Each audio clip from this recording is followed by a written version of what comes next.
মৃত্যুটা তো কঠিন গো। কি গো, মরি বললে মারা যাবে? মা বলো তো, মরি বললে মারা যাবে? বিষ খেলে হয়ে যাবে। বিষ খেলে নাকি হবে? মা বিষ খেলে মরে? ঘাস মারা বিষ খেতে হবে। ধ্যাৎ, ও ঘাস মারা খাওয়া জ্বালানি খাও, তোমার যদি দিন না ফুরায় ওই একবার হাসপাতালে গিয়ে বাবা আবার ফিরে এলে দ্বিতীয়বার আর খাবে না। তাহলে যত বিষ খাও না কেন, যত গলায় দড়ি দাও না কেন, যদি দিন ফুরায় তবে তো যাবে, না হলে তো নয়। ওই জন্য শাস্ত্র বলছে বাবা, কে যে কিভাবে মরবে এটা এখানে কেউ বলতে পারবে না, কে কার মরণটা কিভাবে হবে। এই যে আমি কীর্তন গাইছি, আমি গান গাইতে গাইতে মরবো, না রাস্তায় যেতে অ্যাক্সিডেন্টে মরবো, না অসুস্থ হয়ে মরবো, না বুড়ি হয়ে মরবো, না কোনো রোগে মরবো, এটা আমি বলতে পারবো? পারবো না। ওই জন্য শাস্ত্রে বলছে বাবা, কেউ খেয়ে মরে, কেউ খাইয়ে মরে, কেউ নিয়ে মরে, কেউ দিয়ে মরে, কেউ শুনে মরে, কেউ দেখে মরে, কেউ বলে মরে, কেউ ভালোবেসে মরে। এই যা যা কথাগুলো বললাম না, একটা কথা গ্রন্থের বাইরে যাবে না, সব ভিতরে আছে, একটা আজে বাজে কথা নয়। আচ্ছা, যদি কারো জানা থাকে বলতে পারো। কেমন বলো তো, খেয়ে মরেছিল কে?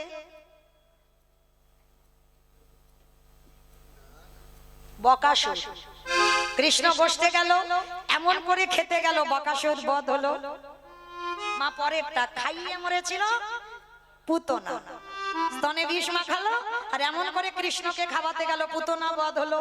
তাহলে খেয়ে মরলো বকাসুর, খাইয়ে মরলো পুতনা, নিয়ে মরেছিল কে? আমি অপশন দেব, আপনারা খুঁজে বের করবেন। রামায়ণ। বলো বলো, একটু কানে কম শুনতে পাই, একটু জোরে বলো। রাবণ।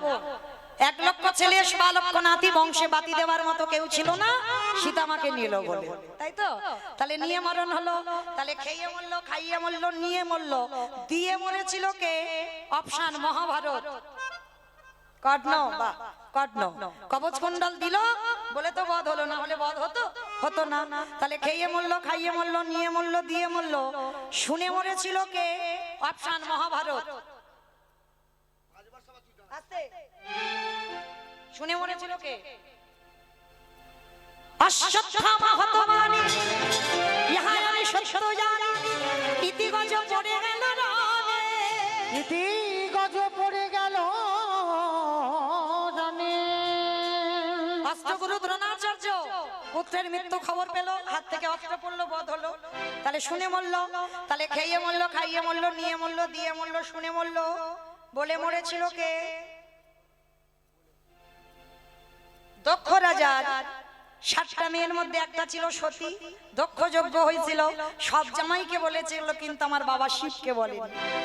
সতী বলেছিল আমি যাব বাপের বাড়ি, বাবা ভোলানাথ বলল যেও না, খবরদার, কারণ সতী তোমাকে নিমন্ত্রণ করেনি, তোমার বাবা আমার উপরে রেগে, আর যেখানে আমাকে বলেনি তোমাকে অপমান করেছে, তুমি যাবে না। সতী বলেছিল না, যেতে আমার হবে, আমাকে জিজ্ঞেস করতে হবে বাবা তোমাকে কেন বললো না। দক্ষ যজ্ঞে গেল, আর যখন গিয়ে দাঁড়িয়েছিল বাবা অপমান করলো সতীকে। সতী বলেছিল শোনো বাবা, প্রতিনিন্দা যখন করছো তখন আমি শুনতে পারবো না, তোমার এই যজ্ঞ অগ্নিটা জ্বলছে, এই মুহূর্তে আমি প্রতিজ্ঞা করলাম সতী নারী প্রতিনিন্দা যখন কানে শুনেছি আমি আমার দেহ ত্যাগ করব। দেহ ত্যাগ করে দিল। তাহলে খেয়ে মরলো, খাইয়ে মরলো, নিয়ে মরলো, দিয়ে মরলো, শুনে মরলো, বলে মরলো, দেখে মরেছিল কে? হিরণ্যকশিপু। প্রহ্লাদকে বলেছিল প্রহ্লাদ তোর হরি কোথায় থাকে? বলে যেদিকে তাকাবো সেদিকে হরি। এই ফটিক স্তম্ভে তোর হরি আছে? বলে আছে। আঘাত করলো, দেহটা মানুষ আর মুখটা পশু। কোন ঠাকুর? গণেশ ঠাকুর। বুদ্ধি দেখেছো? গণেশের মুখটা ওই রকম হয়ে যাচ্ছে, বলছে গণেশ ঠাকুর। হ্যাঁ, নৃসিংহদেব নরসিংহ রূপ, আর ওই রূপটা ধরে যখন বাইর হলো হিরণ্যকশিপুর খিলখিল করে হেসে উঠেছিল, মূর্খ ভগবান, পারবে না আমায় মারতে। কেন? বলে ব্রহ্মা আমার অমরত্ব দিয়েছে। বলে হায় হায় হায়, ব্রহ্মা নিজে অমর নয় আর তোরে অমরত্ব দিয়েছে। বলে অমরত্ব নয়, কিন্তু অমরত্বের মতো। বলে কিরকম? বলে আমার আশীর্বাদ দেওয়া আছে, আমাকে নারীতে বধ করতে পারবে না, পুরুষে বধ করতে পারবে না, পশুতে বধ করতে পারবে না। বলে আমি মূর্খ নয়, তুই মূর্খ, ওই জন্য তো তোর জন্য আমার এই রূপটা ধরা। আমি তো নারী নয়, পুরুষও নয়, পশুও নয়, এই রূপটা ধরেছি তোকে মারবো বলে। হিরণ্যকশিপু হেসে উঠলো, তবু মারতে পারবে না। কেন? আমি জলে মরবো না, স্থলে মরবো না, অন্তরিক্ষে মরবো না। বলে জলে মারবো না, স্থলে মারবো না, অন্তরিক্ষে মারবো না, মারতে গেলে আমার উরু দেশে মারবো। মেরেছিল হিরণ্যকশিপুর, যেই না উরুতে নিয়েছে বলে তবু মারতে পারবে না। বলে কেন? বলে আমি ঘরে মরবো না, আমি বাইরে মরবো না। বলে ঘরেও মারবো না, বাইরে মারবো না, মারবো তোর ঘরের চৌকাটের উপরে দাঁড়িয়ে। মেরেছিল চৌকাটির উপরে দাঁড়িয়ে, যেই না দাঁড়ালো হিরণ্যকশিপুর হেসে উঠলো, তবু মারতে পারবে না। বলে কেন? বলে আমি দিনে মরবো না, রাতে মরবো না। বলে দিনেও মারবো না, রাতে মারবো না, দিন রাতের মাঝখানে গোধূলি বেলায় মারবো। বলে তবু মারতে পারবে না। বলে কেন? বলে আমি মাসে মরবো না, বারে মরবো না। এইবার ভগবান একটু চমকে উঠেছিল। মাসে মরবো না, বারে মরবো না, বলো তো কোন মাসকে মাস বলে না, কোন বারকে বার বলে না? বলো বলো, হচ্ছে মল মাস, বেশ পুরুষোত্তম মাস। এটা আমার কথা নয়, মহাজনগতস্য পন্থা। ভগবান হিরণ্যকশিপুরকে মারবার জন্য এক্সট্রা একটা মাস সৃষ্টি করলো, যেটা হলো মল মাস। ওই মল মাসে হিরণ্যকশিপুর বধ হলো। তাহলে ওই রূপটা দর্শন করে চলে গেল। তাহলে খেয়ে মরলো, খাইয়ে মরলো, নিয়ে মরলো, দিয়ে মরলো, শুনে মরলো, দেখে মরলো, বলে মরলো। আর একটা বাকি আছে, ভালোবেসে মরেছিল কে? বলো। আমি বলেছি মা, গ্রন্থের বাইরে একটা বাজে কথা হবে না। কত বাজে আজে বাজে কথা হয়ে গেল। তাছাড়া ঋতুপর্ণা মরেনি তো, ঋতুপর্ণার মা মরে গেছে। ভালোবেসে আমার সিনেমা দেখে দেখে মাথাটা এই দশা। মানে সিনেমায় নায়ক নায়িকা মরে যায় না, ও ভেবেছে বোধহয় মরে গেছে। হরি বল। তাহলে ভালোবেসে মরেছিল রাজা দশরথ। কাকে ভালোবেসেছিল মা? না, রামকে নয়। রামকে ভালোবেসে মরেছে কইকেয়ী মাকে। হ্যাঁ, ভেবে বলতে হবে, তাড়াতাড়ি করে উত্তর দিলে হবে না। রামকে ভালোবাসা নয়, কইকেয়ী মাকে ভালোবাসা।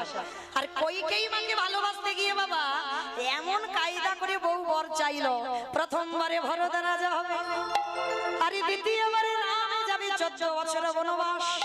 আরে রাম যখন বনবাস হলো, দশরথ কেঁদে কেঁদে অন্ধ হয়ে গেল। অন্ধ হয়ে বিছানা সজ্জা হলো। আর বিছানায় পড়ে দশরথ একটা কথা বলে গেছে, বলবো? আমাদের কিন্তু মা বলেনি, বলেছে আমার দাদা ভাই বাবারা, মানে যারা যারা বিয়ে করেছে, মানে মায়েদের বলেনি, বাবাদের বলেছে। কি বলেছে জানো? ওরে কলিরিকা নন্দজি, তোরা যেন কেউ আমার মতো বউকে ভালোবাসিস না। আমি বলছি না, দশরথ বলল আমার মতো বউকে ভালোবাসিস না, ভালোবাস। দশরথ বলছে ভালোবাস, খবরদার বউ যেন মাথায় চড়ে না বসে। আর যাদের যাদের বউ মাথায় চড়বে, দশরথ মরার আগে বলে গেল, তাদের দশা আমার মতো হবে। আমি এই অভিশাপ করে গেলাম, তাদেরই দশা আমার মতো হবে। আস্তে, আমার লীলায় কোথায় ছিলাম আমি ভুলে গেছি। বাহ, সুন্দর শুনেছে বাবা। তাহলে ছিলাম যমুনার ঘাটে, ছেলেটা মরতে গেল, বাবা গিয়ে ডাকলো, ছেলেটার মরা হলো না। কি মা, এখানে ছিলাম তো, চলো আবার এখান থেকে যাই। এটাই হলো শাস্ত্র কথা। যেখানে যাই না কেন মা, ঘুরে ফিরে আবার গোড়ায় আসতে হবে। কারণ আমি যদি বলতে বলতে চলে যাই, তাহলে কি লীলা শেষ হবে? হবে না। চলো আবার এখানে এলাম। এইবার বাবা যেই না ডেকেছে, ছেলেটা উঠে এসেছে। বাবা, যা কিছু পেয়েছিলাম, ওই রাক্ষসী যমুনা, ওই খরস্রোতা যমুনা সবকিছু কেড়ে নিয়েছে বাবা। কি বললি? তার মানে তুই কিছু জোগাড় করতে পারিসনি, উদ্ধার কর না? বাবা, পেয়েছিলাম কিন্তু উদ্ধার করতে পারিনি। এখন কি হবে বাবা? ওই যে দেখা যাচ্ছে দূরে একটা মুদির দোকান। এই, আমাদের টাকা পয়সা আছে যে কিছুর বিনিময়ে কিছু আনবো? টাকা পয়সা লাগবে কেন? তুমি জানো না, অতিথি মানে নারায়ণ। আমি নারায়ণের জন্য ওই মুদি দোকানটা চুরি করতে যাব। চুরি? হ্যাঁ রে, আমরা ব্রাহ্মণ, আমরা চুরি করলে আমাদের সমাজ কলঙ্কিত হবে। বাবা, আমি তো নিজের জন্য চুরি করছি না, আমি ভগবানের জন্য চুরি করছি। আর তুমি কি জানো না, সব চুরিতে কি পাপ হয়? ভগবানের জন্য যদি কেউ চুরি করে সে চুরিতে জীবনে পাপ দশায় না। আর অতিথি নারায়ণ, আমি নারায়ণের জন্য চুরি করব। এইবার বাবা ছেলে দুজনে মিলে যাচ্ছে ভোরের বেলা, মুদি দোকান চুরি করবে। পিছনে দোকানদার ঘরে ঘুমাচ্ছে, আর ভোরের বেলা পিছন থেকে গোল করে দোকানটা কেটেছে, প্রবেশ করেছে দোকানে। চাল ডাল আলু সবজি পুডলিতে বেঁধে নিয়েছে। গর্ত থেকে বেরিয়ে এসে বলছে, বাবা বাবা চলো চলো চলো তাড়াতাড়ি চলো, তুমি তো কত চিন্তা করছিলে কি করে সেবা দেবে সেবা দেবে, দেখলে তো ব্যবস্থা করে দিলাম। বাবা বলছে, হ্যাঁ রে খোকা, অতিথি সেবার পর একটু মুখশুদ্ধি দিতে হয়। কি মা আপনারা জানেন তো, এটা মৌমিতার কথা নয়, মহাজনীরা বলছেন পরিপূর্ণ সেবার ফল পেতে গেলে তোমাকে সেবার পরে মুখশুদ্ধিটা লাগবে। পান, জোয়ান, এলাচ, পান মশলা, লবঙ্গ, মৌরি এগুলো দিতে হয়, আর এগুলো দিলে তবে ভগবানের খাতায় হিসাব পরিপূর্ণ হয়। তো বাবা বলছে, হ্যাঁ রে খোকা, চাল ডাল যখন নিলি, জানা বাবা একটা হরিতুকি তুই দোকান থেকে চুরি করে আয়। ঠিক আছে বাবা, তুমি একটু দাঁড়াও, আমি যাচ্ছি। কেন বাবা বলবে, আর কেন ছেলেটা আবার দোকানে ঢুকবে? ভগবান মনে মনে ভাবলো, বটু প্রথম পরীক্ষাটা তোর মথুরায় ভিক্ষা করে তোকে মার খাইয়েছি, আমার মনে পড়ছে। বাহ, দ্বিতীয় পরীক্ষাটা কচ্ছপ হয়ে চাল ডালগুলোকে কেড়ে নিলাম, মনে পড়ছে। এইবার 3 নম্বরের পরীক্ষা।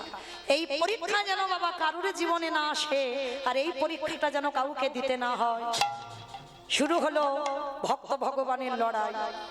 ভগবান কারোর একা সম্পদ নয় মা, ভগবান সবার। চোরকে বলে তুই চুরি করতে যা, আর মালিককে বলে তুই নিশ্চিন্তে ঘুমা, তোর মাল আমি পাহারা দেব। এইবার যেই না বটু প্রবেশ করে দেখে পানের থালাতে একটা হরিতুকি পড়ে আছে, আর হরিতুকিতে হাতটা দিয়েছে। দোকানদার ঘরে ঘুমাচ্ছে, বাইরে দোকান, আর সঙ্গে সঙ্গে বাবা ভগবান স্বপ্ন দিচ্ছে ভোরের বেলা দোকানদারকে, দোকানদার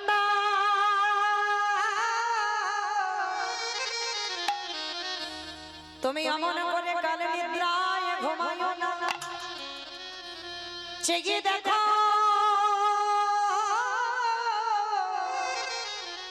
তোমার মুদি দোকানে কেমন চুরি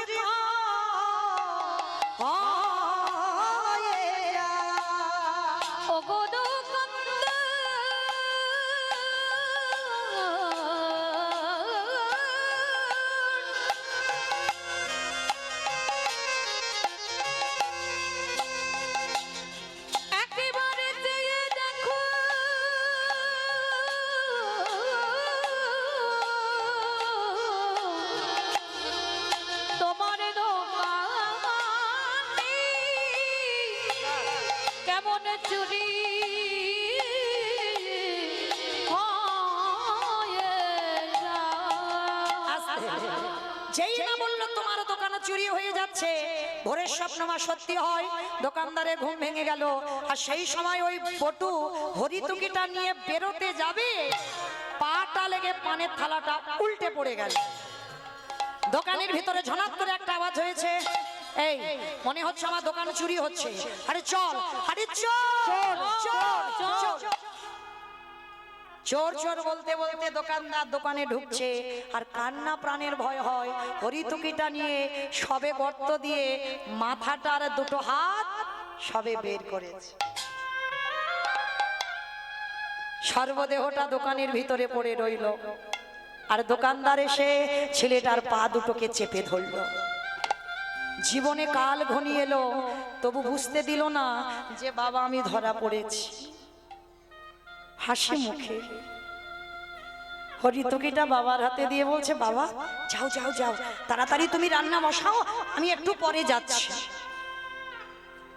যতই হোক বাবা তো আমার সন্তানের মঙ্গল আর অমঙ্গল প্রথমে কে বোঝে গো? মা। এই মা ডাকটা খুব ছোট ডাক, দেখো সব অক্ষর দুটো করে আছে, কিন্তু মা ডাকটা একটা। মা নামে সুদার ঝরে, মা নামে সুদার খরে, মা বড় সুদার সমান, ডাকিলে জুড়াই আইসে পড়া। মা ডাকার সঙ্গে সঙ্গে এই হৃদয়টা দুলে ওঠে। মা ডাকটাই এমন ডাক, প্রথমে মা বুঝতে পারে, দ্বিতীয়বারে বাবা। তা বাবা বুঝতে পেরেছে ছেলের কিছু একটা হয়েছে। যেই না বাবা বুঝতে পেরেছে, বাবা বলছে, হ্যাঁ রে খোকা, তুই তো জীবনে এত ঘামিস না, আজকের এত ঘামছিস কেন? সত্যি করে বল না বাবা, তোর কি হয়েছে?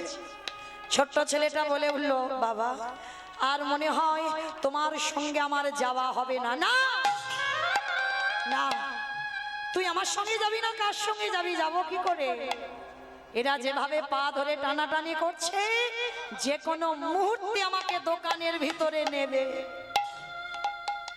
খোকা, আমি বারবার বলেছিলাম তুই চুরি করতে গেলে ধরা পড়বি। সকাল হলে সবাই বলবে তুই চোর, আমি চোরের বাবা। এই অপবাদ আমি সহ্য করতে পারবো না। আমি আমার দেহটা যমুনার জলে ত্যাগ করব না। না বাবা না, দোষ আমি করেছি, অন্যায় আমি করেছি, ভুল আমি করেছি, শাস্তিটাও আমি পাবো। কি করবি তুই?